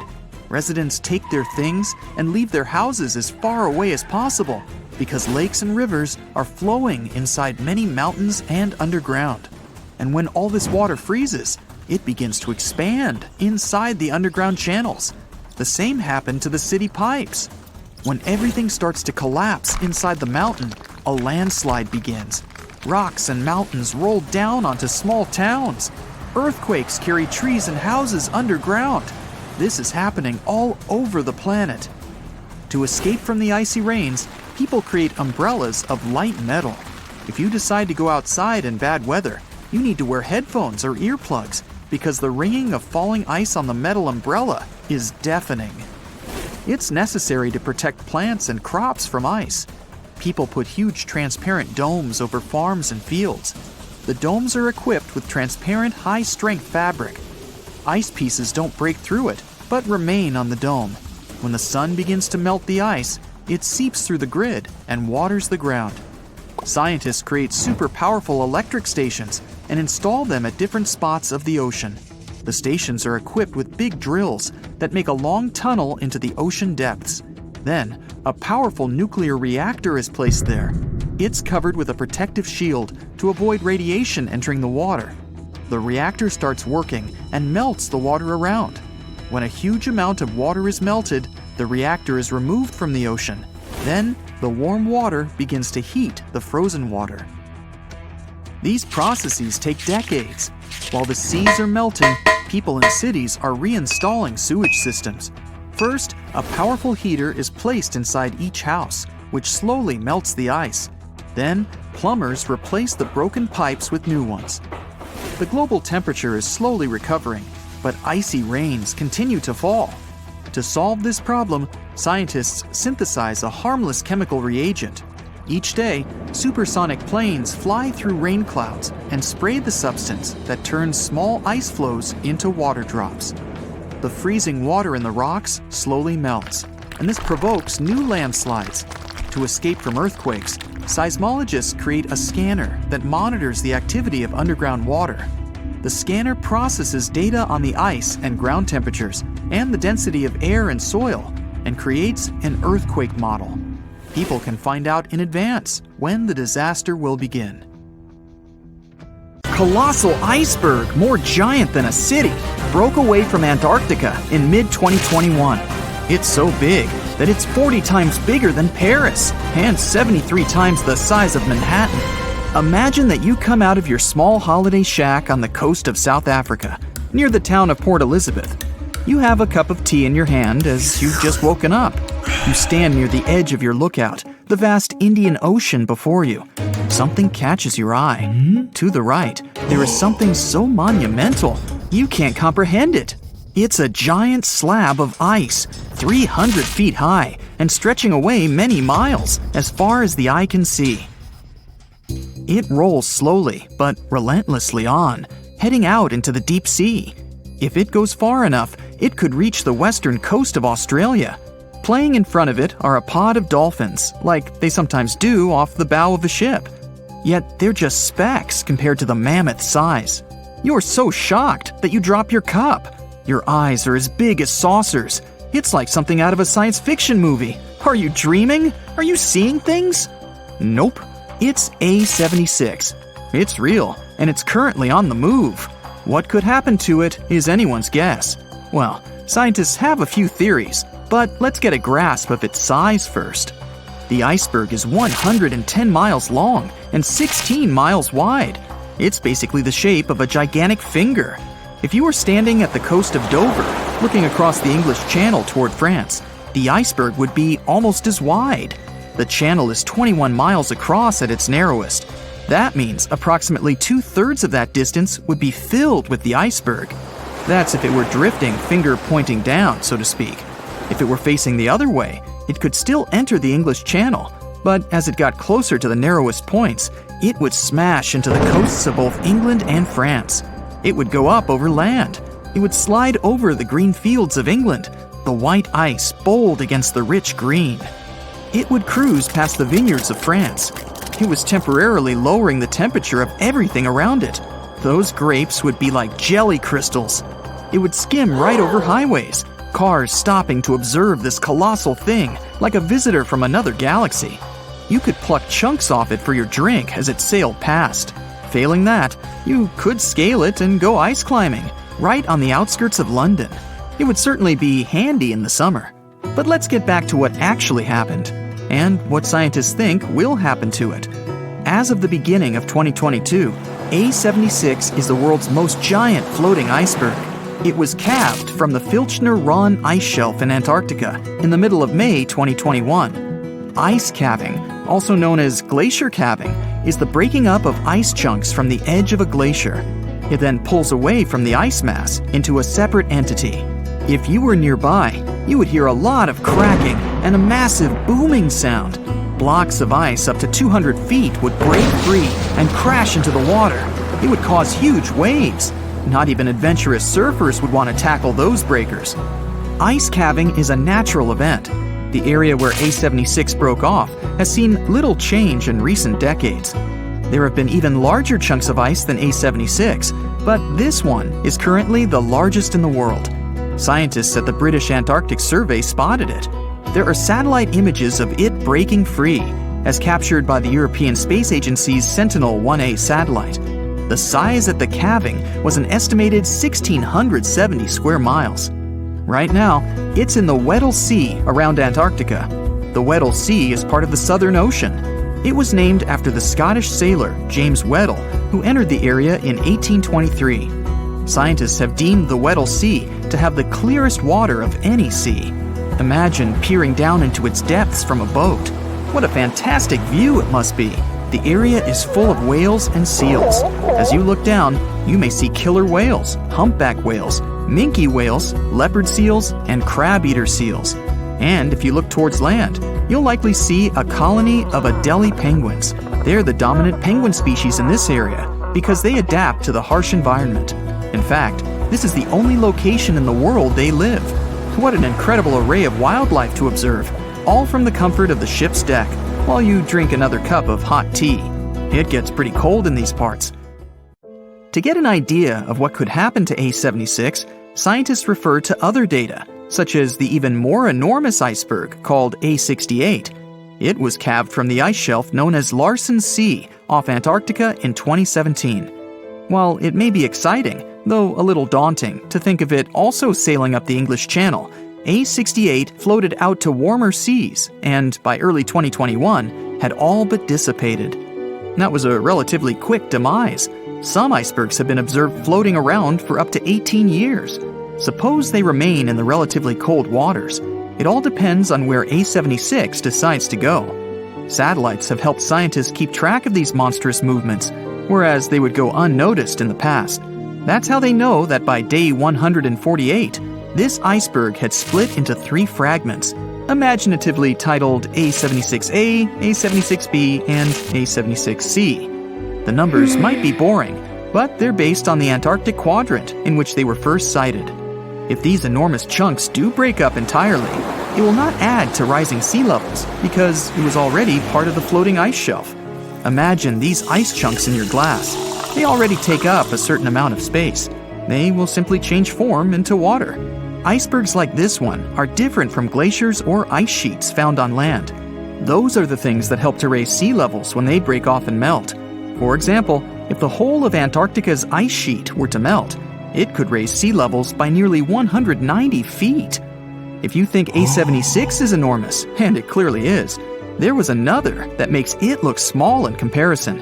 On record, the largest iceberg was sighted in November of 1956, 150 miles west of Scott Island in the South Pacific Ocean.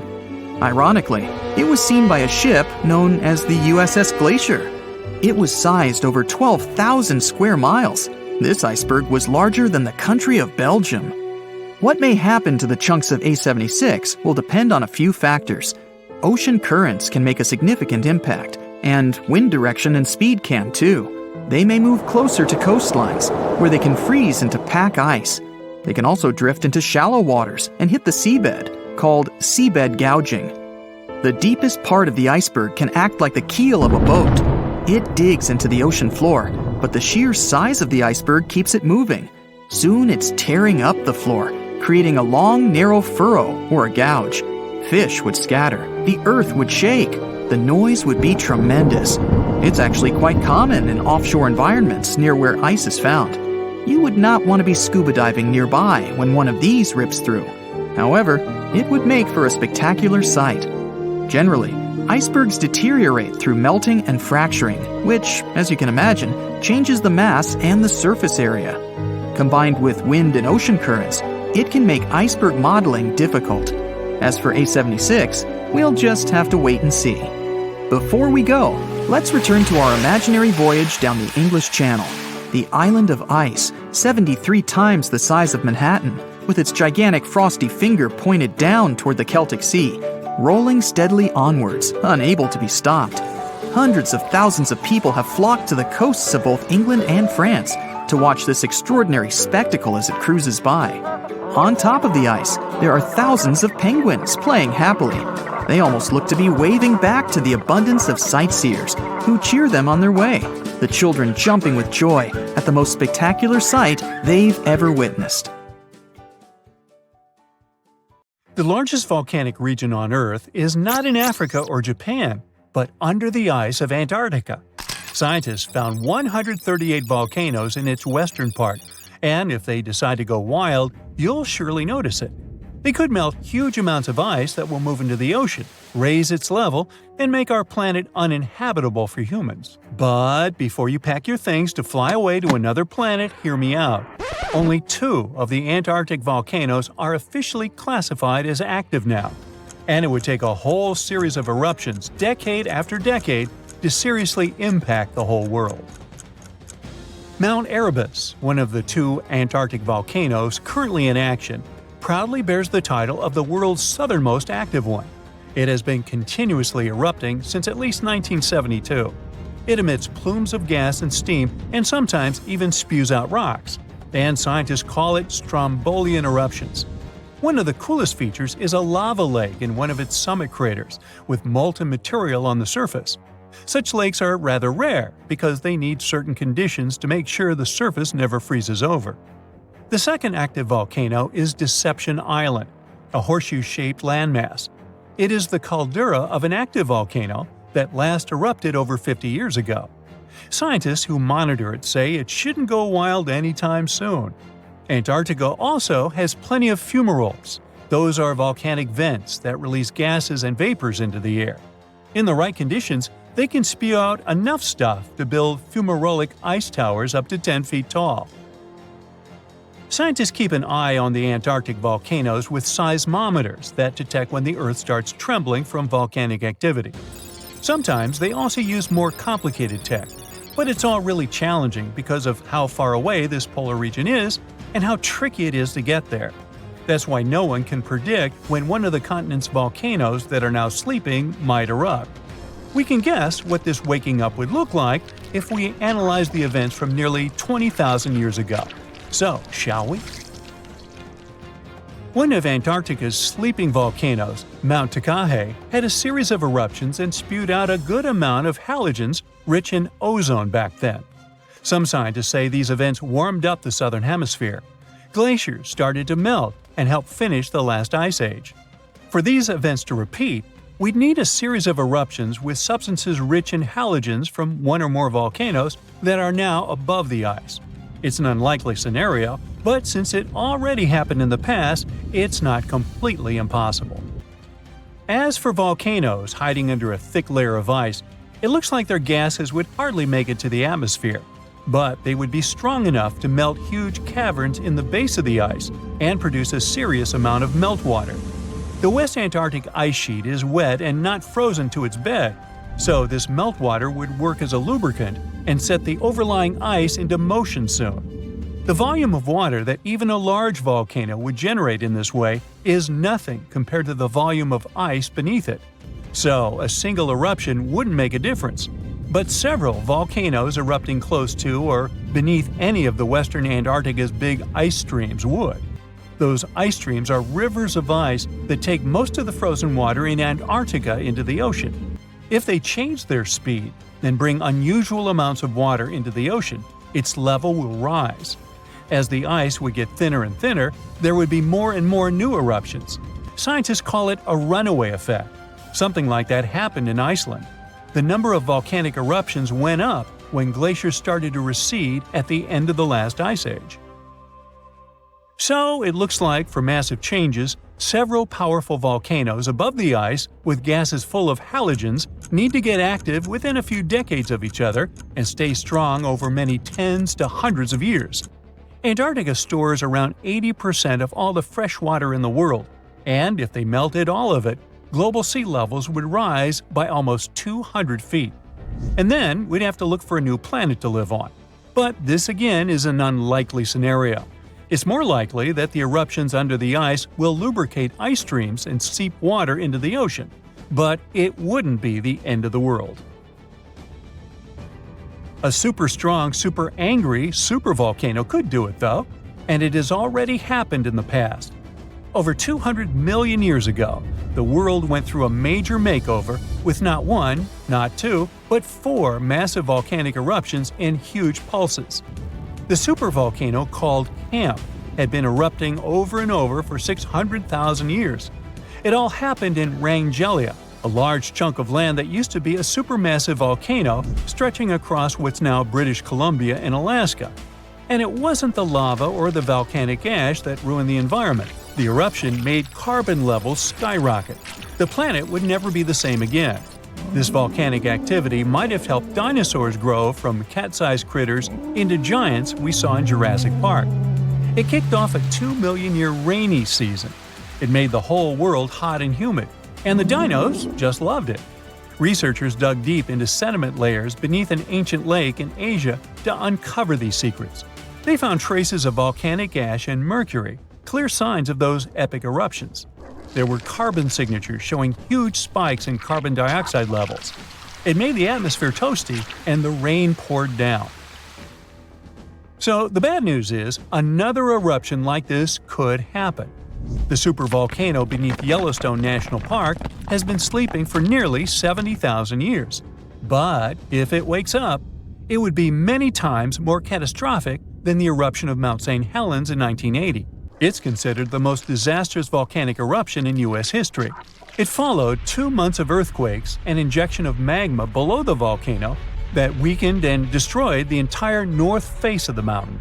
The eruption column went 80,000 feet into the atmosphere and spread ash over 11 U.S. states and several Canadian provinces. The last Yellowstone eruption was 1,000 times greater than that.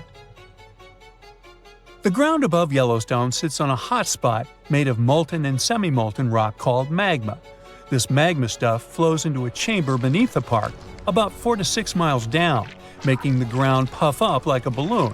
But then, as it cools down, the ground goes back to its usual state. Volcano watchers have been keeping an eye on this for a century. They noticed the ground lift up about 10 inches around 20 years ago, but since 2010, it's been going back down. The experts say we have no big eruptions on the horizon, so doomsday isn't coming anytime soon. But there's some underground activity going on lately which keeps us interested. Since humans haven't been around to witness every little thing Yellowstone does, it's kind of tough to say for sure what's brewing down there. Yellowstone has had some epic eruptions within the last couple million years. They happen like clockwork, with gaps of 600,000 to 800,000 years between them. The last big one was around 640,000 years ago, and it basically reshaped the entire landscape, spreading ash and debris as far as Louisiana. You can still see the aftermath of the last big eruption in the Yellowstone caldera today. Experts say a massive eruption like the last one is an unlikely scenario. We're more likely to see eruptions of steam and hot water or lava flows. When and with what force it will wake up remains a mystery to scientists. The Loch Ness Monster is actually not from Scotland. Turns out, this real-life creature lived in the freezing waters of Antarctica about 70 million years ago. In 2019, researchers discovered fossils of a huge, prehistoric marine reptile that looked a lot like what people described as Nessie. This beast was terrifying, measuring up to 36 feet long with a massive giraffe-like neck. It also weighed around 15 tons, which is about the size of 3 elephants. Next up on our list of huge animals is a penguin. I know penguins aren't exactly what you'd call big, but scientists have just found what they think might be the biggest penguin ever, the Kumimamu fordyce. It's believed that these giant birds were hanging around New Zealand about 55 million years ago, and they were huge, weighing over 330 pounds. That's about 5 times the size of the emperor penguins, which are considered the largest penguins alive today. Now, let's move on from massive creatures to something much smaller. Meet B. manfredschmidti, a great ape that lived around 12 million years ago in what is now Germany. This creature is very special, as it's the tiniest great ape ever discovered. And when I say tiny, I really mean it. These ancient animals only weighed about 22 pounds. They were basically no bigger than a super chunky cat. If you think small creatures aren't scary, wait until you meet the electric blue tarantula. This newly discovered species from Thailand's mangroves has an almost otherworldly electric blue color. Its vibrant hue doesn't come from pigment, it is actually caused by the unique structure of its hair, which reflects blue light, making it look like an extraterrestrial being. We're going even further now, diving into the freezing pitch-black depths.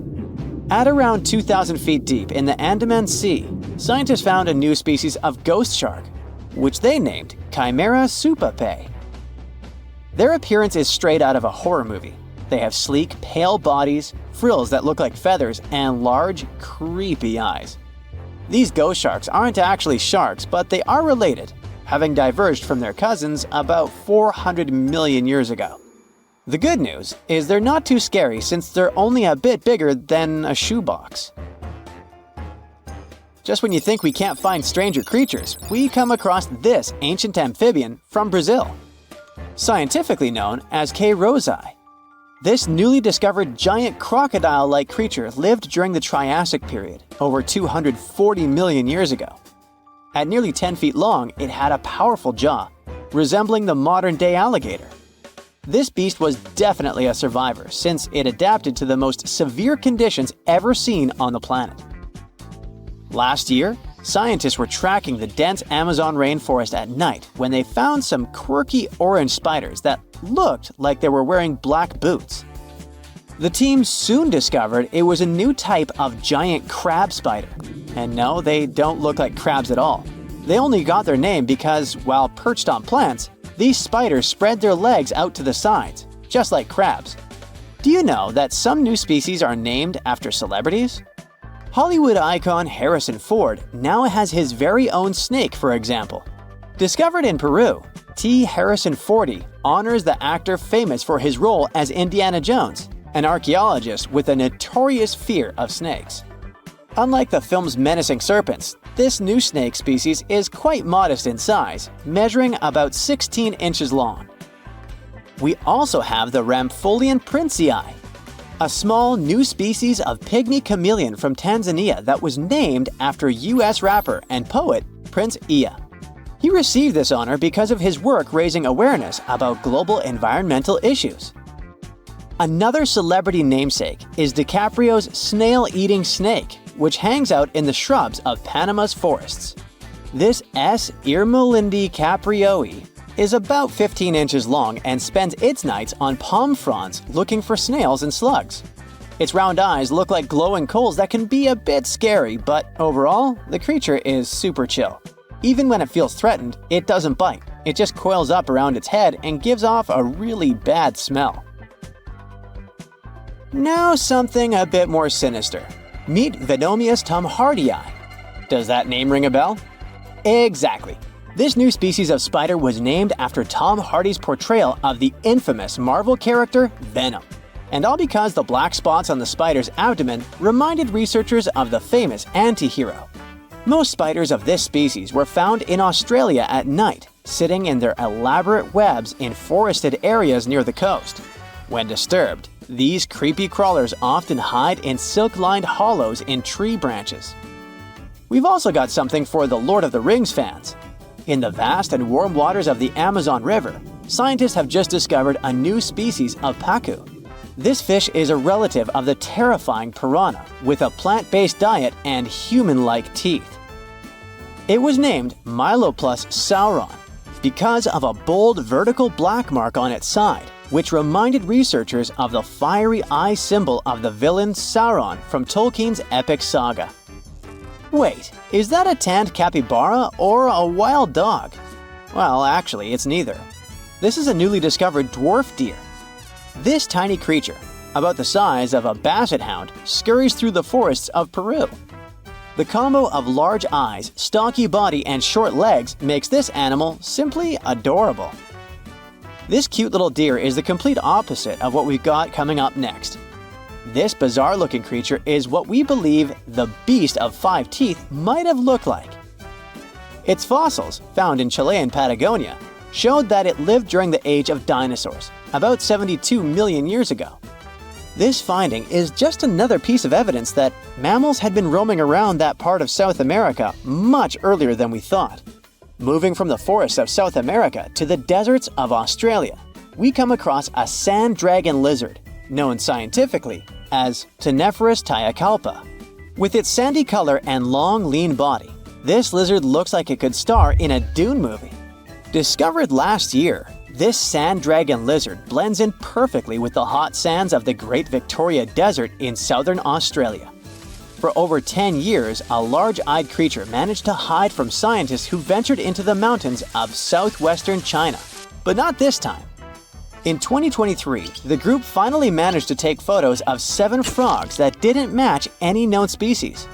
They're now known as Leishan odorous frogs, a species that grows to be about 2 inches long and has small bumps all over their grass-green bodies.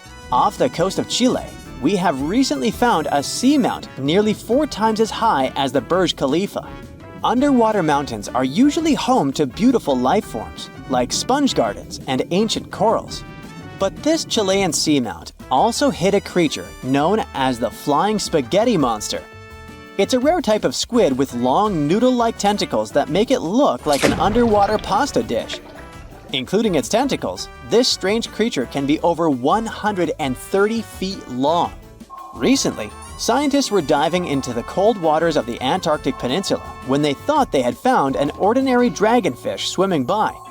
But there was something unusual about this one. It turned out that this fish had 2 darker vertical stripes along its slender body. That's when they realized they were looking at a new species, the banded dragonfish. From bizarre sea creatures to a cute one. In 2017, locals were diving near Kume Island in Japan when they found the skeleton panda sea squirt. This deep-sea oddity quickly won people over with its look because its black spots actually resemble a panda bear's eyes and ears. At least if you have a good imagination. This unusual creature filters water to catch its food, and is yet another reminder of the ocean's hidden wonders. Hey, don't we all love wintertime? Gingerbread cookies and sitting by the fireplace. And frozen methane bubbles? Freezing temperatures afford humanity the pleasure of some very weird winter phenomena. Let's go take a look at some of them. Beneath the surface of Canada's Lake Abraham in Alberta, or beneath other lakes across Antarctica, you'll witness a truly mesmerizing phenomenon of ice bubbles. From the top, they look like glittering jewels. But these bubbles don't meet our expectations, as they never pop. They just freeze midway, before ever reaching the surface. So how did they get there in the first place? And what are they made of? Some of them come from gas released from the melting of glaciers, while others are a result of the decomposing of organic matter lying at the bottom of the lakes. Now, they sure look pretty, but they're also pretty harmful to human life. These bubbles are made of methane, and they can intoxicate you. So, if I were you, I wouldn't get too close. If you're driving on a curvy hillside road when a snow squall begins, you'd be wise to stop driving immediately. A snow squall is the winter equivalent of a severe thunderstorm. The thing is, they're difficult to predict and very fast moving. There can be sunshine, but then all of a sudden, a huge snow squall might start. If you haven't heard this term before, it's because the National Weather Service in the US only began using it in 2018. They called it a squall because it reduces a lot of our visibility and can be very dangerous if you don't take it seriously. But still, falling snow is beautiful, even if it's that crazy. Say this winter you decided to finally visit the famous Niagara Falls. Located between the US and Canada, these falls are the 5th largest waterfall in the world, with over 3,000 tons of falling water per second. In winter, the area looks like a winter wonderland and is home to an interesting phenomenon, a frozen fall. No, this isn't the work of Hollywood or an internet prank. Niagara Falls can actually form a layer of ice. This happens when the falls have been exposed to frigid temperatures for a long time. So, the surface water and mist in the air turn to ice, giving the impression that the entire waterfall is frozen. But that's not exactly what happens. If you look closely into the ice, you'll notice that there's still plenty of flowing water. Have you ever heard of something called a natural snowball? This is a rare yet beautiful environmental phenomenon that happens when smaller pieces of ice end up being rolled by strong winds and water. The further they roll, the more ice they gather, and the more that ice is polished. They end up as giant, perfectly shaped snowballs. They would look pretty amazing on their own, but hundreds of them together? That's some scenery. Some snowballs turn into huge rolling donuts. These rare shapes happen only in perfect temperature conditions, when the snow is in the perfect state between hard and fluffy. It happens when a snowball begins rolling down, gathering more and more snow until suddenly its middle part collapses. This allows for the snowball to get its donut shape. Does it also taste as good as a donut? I guess not, right? Oh, almost forgot. If you want to see them in real life, you have to go to some severely cold places. But still, people reported having seen them in Ottawa, in the Midwest of the US, and even in Scotland. If you go for a walk in the woods at the beginning of winter, you might stumble upon a magical phenomenon known as frost flowers. These flower-shaped phenomena are rare and occur only when the temperature of the air is freezing, but the ground is still moist. When the perfect conditions align, vapor coming out of stems form these veil-thin patterns that make up delicate flower-like ice. Don't try to pick them, you'll break them. And certainly don't try to plant them anywhere else, as they aren't real flowers. Oh, and be sure to go before the sun is too strong. Otherwise, it'll melt these delicate things. Say you just check the forecast and the weather for the day is -8 degrees Fahrenheit. Maybe you'd choose staying home underneath the blankets, but I'm sure you'd change your mind if you had the option of this day trip. Picture Yellowstone Park under a few feet of snow on a sunny day. Well, if that didn't do it for you, then add some snow-covered bison and steamy geysers to the scenery. Still not convinced? How about the chance to see the rare phenomenon of hoarfrost? If you haven't heard of them before, they're a geometrically enchanting type of frost that you can see when moisture in the air skips the droplet stage and appears directly as ice crystals on top of a leaf. They're much more photogenic than your windshield or garden variety frost. FYI, the term hoarfrost comes from Old English, meaning a frost that resembles an old man's beard. Well, what do you say? Does this actually look like a beard? You're walking in a frost-covered forest on a freezing day, when suddenly you hear a loud banging sound. No, it's not an avalanche nor an earthquake. You're in the middle of a frostquake. If only that meant that you'd see beautiful snow crystals cracking on the floor, but that's not quite the case. Frostquakes, also known as ice quakes, happen when the moisture below the ground starts to freeze and expand. It's normal for things to expand in their frozen state. Just look at an ice cube, for example. These frostquakes can move rocks and the soil above and cause loud cracking sounds as if the world were falling apart. Don't worry though, it's not. If you happen to see black ice, be careful. Although we call it that, black ice isn't really black. It's made up of a thin layer of ice that looks black due to the color of concrete or earthy ground. It blends in so well with the ground that it's almost impossible to spot. It forms during winter days when the ground is wet from rain or melted snow, and the temperature suddenly drops below freezing temperatures. So, this thin layer emerges, multiplying considerably your chances of slipping while walking on bridges or overpasses. It's also pretty common on spots on the road that are shaded by trees. This next phenomenon happens in a very specific wintry context, the Antarctic one. Amongst the unique things that occur on the continent, Antarctica is home to an extremely weird waterfall. The year was 1911, when an Australian geologist wondered about the so-called blood falls. He was extremely puzzled by this red stream of liquid pouring from a small hillside amongst the Antarctic ice. After years of studying, it was understood that what caused the redness was the high iron content in the water.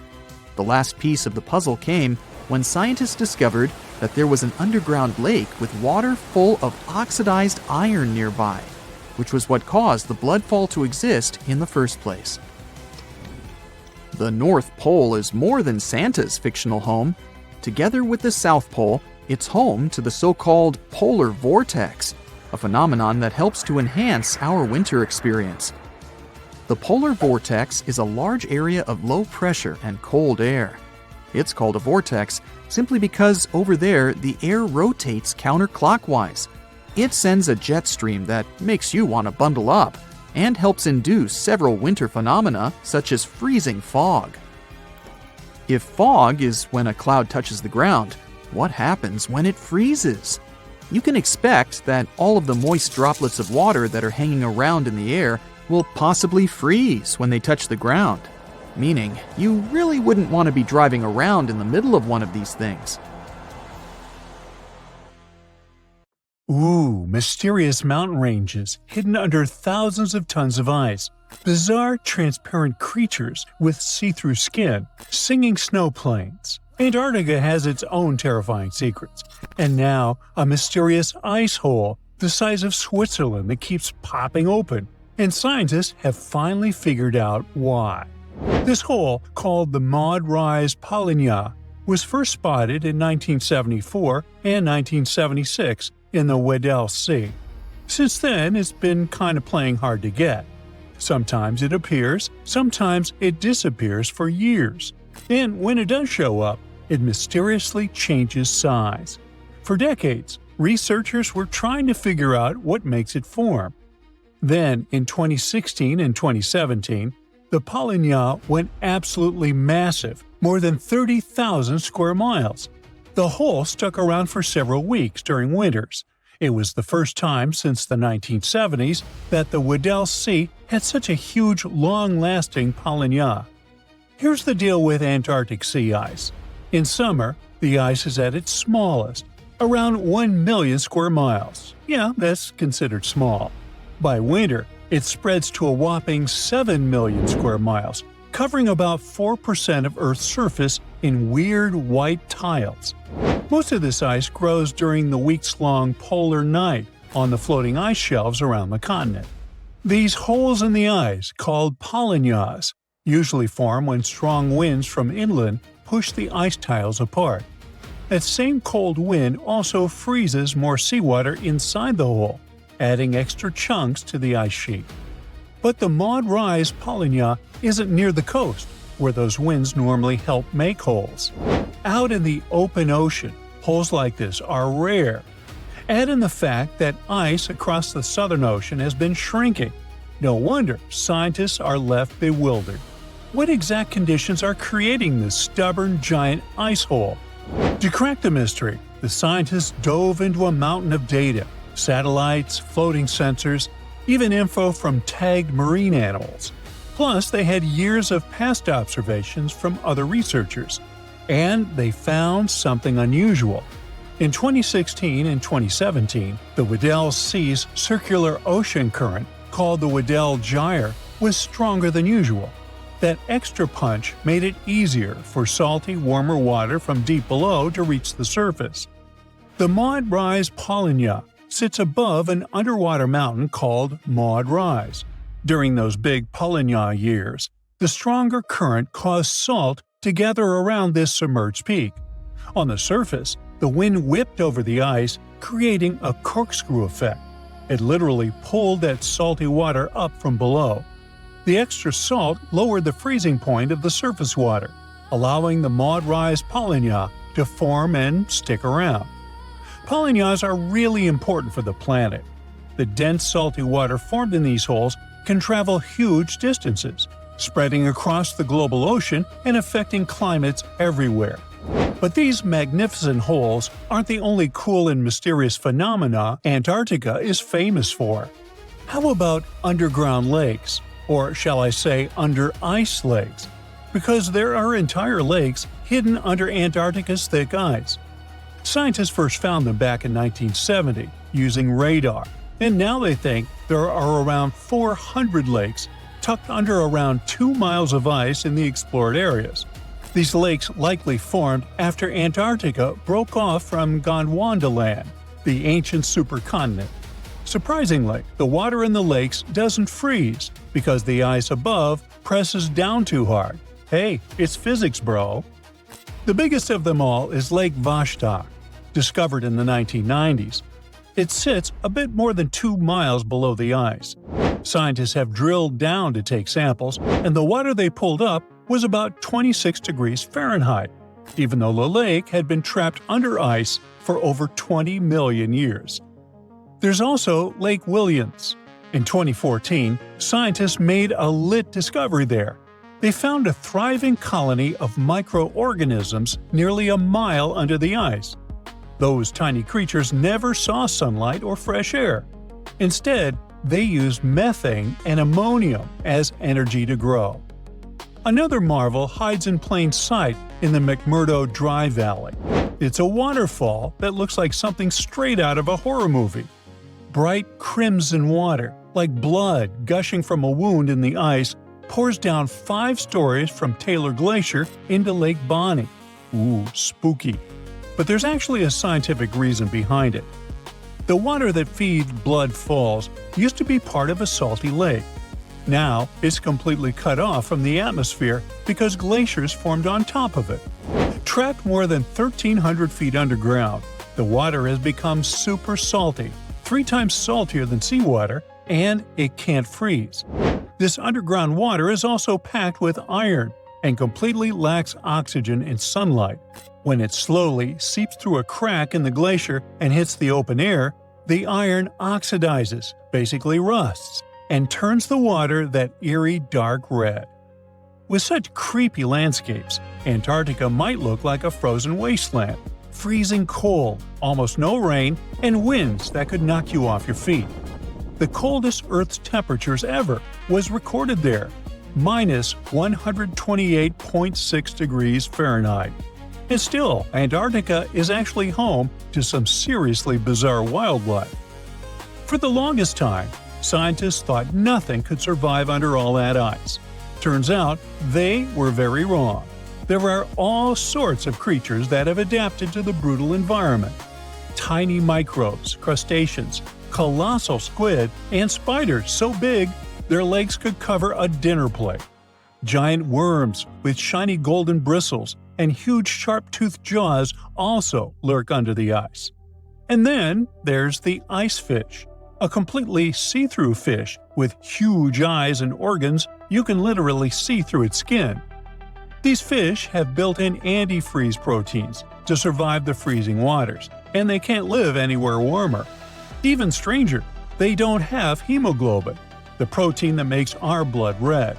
In other words, they survive without the stuff that literally keeps most animals alive. But Antarctica wasn't always the frozen desert we know today. Millions of years ago, before the Ice Age, it was actually warm, lush, and full of life, maybe even home to ancient civilizations. Hard to imagine, huh? Scientists figured this out after finding fossilized wood, tropical tree remains, and leaf impressions, all pointing to the existence of rainforests. On top of that, they've uncovered fossils of marine animals, birds, and dinosaurs from the Cretaceous period. Even tiny creatures left their mark. Fossilized beetle wings from 14 to 20 million years ago, single-cell fossils, and, astonishingly, 50-million-year-old sperm cells preserved in the egg case of an extinct worm. So now, it probably won't shock you when I tell you that beneath Antarctica's thick ice sheets, there's a massive hidden mountain range. The Gamburtsi Mountains stretch for 745 miles and rise to almost 10,000 feet, about the third the height of Mount Everest. And all this is buried under between 6,500 to 13,100 feet of ice. The mountains were discovered in 1958. Scientists noted a thin patch of ice and some weird gravity readings while crossing the continent. Even though no one has ever seen those mountains directly, researchers use radar to map their shape and gravitational and magnetic readings to study them all the way to their base. Perhaps the craziest part is that the Gamburtsis are around 1 billion years old. So, in theory, they should have eroded away long ago. How they're still standing is a mystery. Most scientists think a frozen mantle beneath the ice might be protecting them from erosion, keeping this ancient range intact. And finally, Antarctica has its own soundtrack. The Ross Ice Shelf, the continent's largest ice shelf, is several hundred feet thick and spreads over 193,000 square miles, roughly the size of France. And scientists have recently discovered that this massive ice slab actually sings. The eerie melody comes from wind blowing over snow dunes, which creates vibrations in the ice and a nearly continuous seismic hum. You can't hear it with your ears, but seismic sensors pick up the mournful tune. In fact, it was discovered by accident. Scientists just installed special sensors to monitor other ice behaviors. Now, even cooler, the song changes depending on what's happening on the ice. Melting, storms, and shifting snow all tweak the vibrations.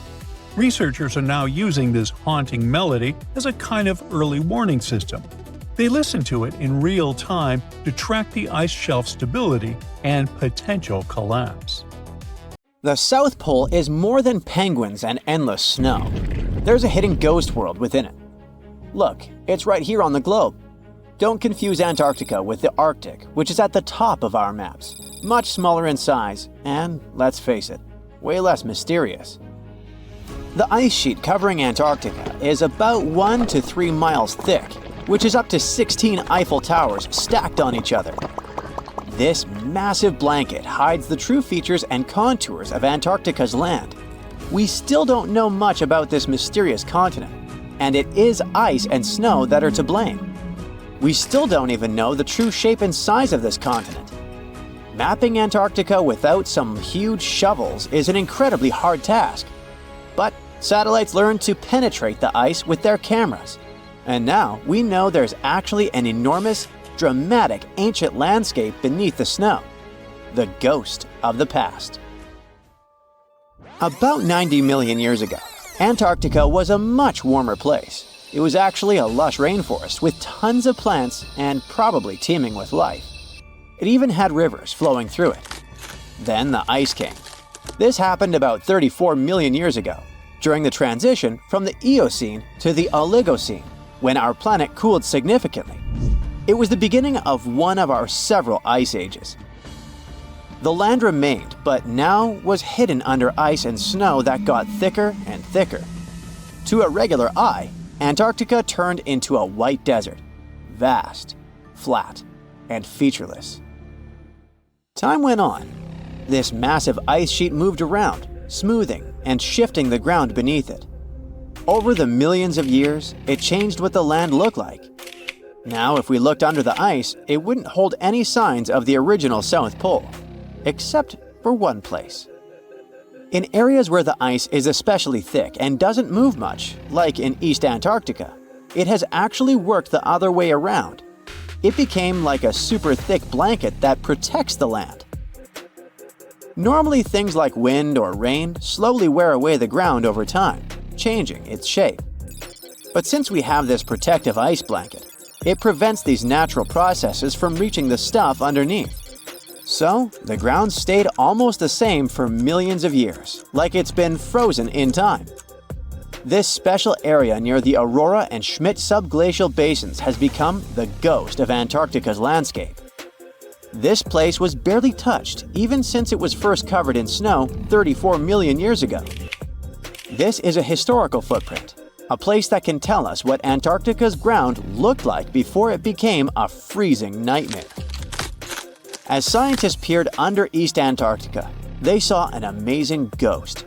The traces of the rivers that were flowing there millions of years ago, various valleys, and some weird little islands, as well as 3 big chunks of land shaped like the letter U. Hey, what's that all about? You see, the continents on our planet are moving constantly, sliding along the red-hot lava mantle like cereal on milk. Over history, they came together and broke apart several times. Hundreds of millions of years ago, several continents were a part of one enormous Gondwana. Antarctica was one of them. It used to be one huge landmass. But when Gondwana broke apart, the poor continent got stretched by tectonic forces. Parts of land were pulled away from each other. Whoosh! And they got torn apart. And that's how we got these big chunks or blocks of land under thick layers of ice. In any case, scientists now want to explore this ghost a bit more. But to study it deeply, they need to actually drill down through the ice, like using a straw to get to the bottom of a thick shake. This will help them pick up some rocks and dirt from way below to learn more about the Earth's history and climate. Antarctica is the 5th largest continent in the world, approximately bigger than the entirety of Europe or Australia, competing with the entire South America in size. Aside from East Antarctica, we discussed there are several more regions: Antarctica Peninsula, South Pole, West Antarctica, and the Ross Sea. The continent is basically a frozen sandbox, and all its hidden, mysterious landscape is actually less explored than Mars's terrain. We only know for sure that without ice, it wouldn't just be flat and empty, but an entire world full of big mountains, huge canyons, and even fiery volcanoes. Some of these volcanoes are so huge that they peak above the layers of snow. In West Antarctica alone, there are at least 138 volcanoes, though only about 8 or 9 are active today. One of the craziest ones is Mount Erebus, the southernmost volcano and the tallest one on the continent, about 12,500 feet high. And deep beneath the ice sheet, this guy hosts incredible, beautiful subvolcanic caves. The temperatures there are warm enough for t-shirts. The Antarctic Peninsula, or Lesser Antarctica, looks like a bunch of mountainous islands deeply underground. It has newer volcanic rocks that are part of the Pacific Ring of Fire, which is like a giant circle of volcanoes and earthquake zones around the Pacific Ocean. The Greater Antarctica is a huge part, almost as big as Australia. It consists of East Antarctica and the South Pole. Beneath the ice, it's a place of rocks that have been around for a very, very long time, including the special zone we mentioned. You probably know that Antarctica is nearly devoid of humans. No wonder, with a mean temperature of about -46 degrees Fahrenheit. But even though this place is horrifyingly cold and deserted, life still clings on. You guessed it, in the underworld. In 2017, scientists found DNA traces of algae, moss, and even possibly unknown small animals in the deep caves. That means that even in such crazy conditions, there are still unique ecosystems thriving in little isolated warm pockets beneath the snow. There was another incredible find beneath Antarctica's Ross Ice Shelf, a lively ecosystem vibing within an underground river. Scientists have long suspected that Antarctica's underworld should have some freshwater lakes and rivers. One day, a satellite spotted a groove there. They decided to explore it and used a hot water drill to melt their way through the ice. As they reached the underworld, they dropped a camera into one of those hidden fresh rivers. And at first, they thought they'd find just some rocks or something. But instead, they stumbled upon hundreds of amphipods, tiny shrimp-like creatures. Little ones instantly swarmed around the lens. Shrimps blocked the camera and scientists couldn't check out what they wanted to. Pretty funny, but at least that means that there really is an important ecosystem deep within Antarctica. Now, they're gonna explore it. And all this is just the beginning of the mysterious underworld. Antarctica's snow also hides the deepest canyon on Earth under the Denman Glacier. Well, Mariana Trench is still the deepest point on Earth, but it's a part of the oceanic crust, geologically speaking. Also, in 1958, explorers found a huge mountain range under the ice, as big and tall as the famous Alps Mountains. The range stretched for about 745 miles with peaks as high as 1.7 miles. And all this magnificence is buried under tons of ice. Who knows what else we might find there? Antarctica holds about 60% of our entire planet's fresh water, which means it would be pretty bad if it melted. For example, there's this Doomsday Glacier, officially known as Thwaites Glacier. It's a huge ice formation, about the size of Florida, and it's melting right now. Every year, the sea levels rise by 4% because of it. If this guy melts away completely, the sea levels all around the world will increase by 2 feet, which might not sound like a lot, but it would be catastrophic for coastal areas. Luckily, researchers have found that even if its ice shelf were to collapse in the next 50 years, the glacier itself wouldn't retreat as quickly as they feared. It's still losing ice rapidly, but it would be quite a slow process.